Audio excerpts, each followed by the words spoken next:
সুন্দর এই পৃথিবীতে প্রতিটি মানুষ সফল হওয়ার জন্য নিজের জীবনের সাথে যুদ্ধ করে।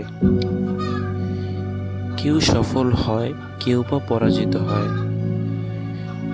এখন বিষয় হলো, আপনি একজন সফল ব্যক্তি আর একজন পরাজিত ব্যক্তির সাথে যদি পার্থক্য করেন, তাহলে আপনি এই বিষয়টি জেনে অবাক হবেন যে যারা সফল হয়েছে তারা তাদের মানসিক শক্তির কারণেই সফল হয়েছে, আর যারা পরাজিত হয়েছে তারা তাদের ইমোশন অথবা আবেগকে নিয়ন্ত্রণ করতে না পারার কারণে পরাজিত হয়েছে।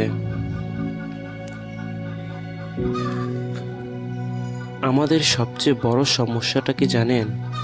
আমাদের সমস্যাটি হচ্ছে আমরা আমাদের প্রয়োজনটা তো বুঝতে পারি, কিন্তু আমাদের প্রয়োজন আমাদের ইমোশনের কাছে হেরে যায়। সেটা কিছুটা এইরকম যে আমাদের বেঁচে থাকার কারণ একটা, আমাদের ইমোশন অন্য আরেকটা। আমাদের জীবনের প্রয়োজন একটা, আমাদের মন চায় অন্য আরেকটা।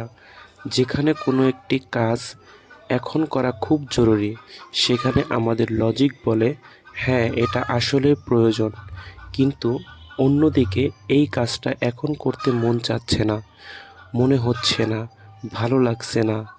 আমাদের ইমোশন আমাদেরকে বলছে না এই কাজটা এখন না করে বাহির থেকে একটু ঘুরে আসলেই ভালো হয়।